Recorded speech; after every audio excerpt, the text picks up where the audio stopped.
Nous allons parler des points clés en maternité. Un des principaux points que beaucoup connaissent, c'est l'eau. L'eau, c'est effectivement le facteur de survie des porcelets. Cette notion d'apport d'eau autrui est extrêmement importante. Ici, vous avez les consommations d'eau 2 jours avant Misbah et les jours qui suivent la Misbah. Et vous voyez que la consommation d'eau en fait augmente très rapidement, de façon très importante, 2 jours avant Misbah. Les jours précédents, elle est plutôt aux alentours de 14 à 16 litres, voire parfois un petit peu moins pour des truies qui sont en système d'alimentation automatique type DAC. Et par contre, 2 jours avant Misbah, cette consommation augmente à 22, voire 24 litres la veille de Misbah.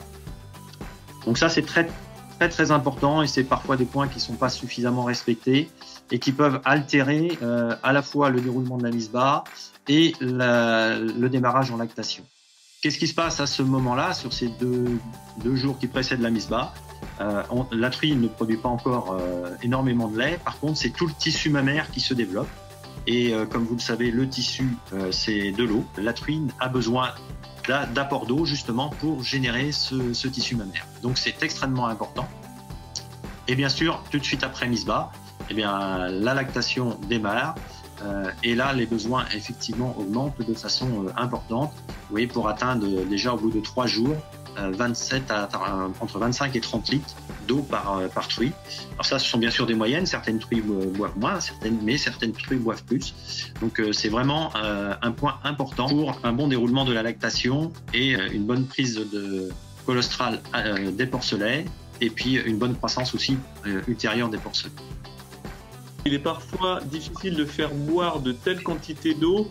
Comment faire pour les atteindre? C'est de s'assurer du bon débit des pipettes. Ça, c'est un premier point. Quand on a des pipettes, c'est vrai que les systèmes où on voit le moins de difficultés d'abreuvement sont les systèmes malheureusement les plus coûteux, mais ce sont les systèmes de distribution programmés avec pipeline, avec le petit tuyau. Et bien souvent, là, on a des courbes préprogrammées, on s'aperçoit que les truies boivent le plus facilement. C'est malheureusement un système coûteux, mais c'est vrai que dans les élevages que l'on voit équipés de ce système-là, on a rarement de soucis. Un autre moyen dont je n'ai pas parlé, mais c'est aussi de contrôler la quantité consommée en mettant un compteur sur la canalisation, oui, donc, de la maternité pour vérifier quel est le niveau de consommation. Quand il n'y a pas assez de consommation, effectivement, c'est malheureusement souvent la joue manuelle qui intervient. Alors effectivement, c'est du temps. Mais alors après, il y a d'autres phénomènes qui peuvent rentrer en ligne de compte. C'est la qualité physico-chimique de l'eau. On sait parfois, notamment par exemple, c'est le cas des eaux calcaires qui sont des eaux dures, qui ont parfois une appétence qui n'est pas très bonne.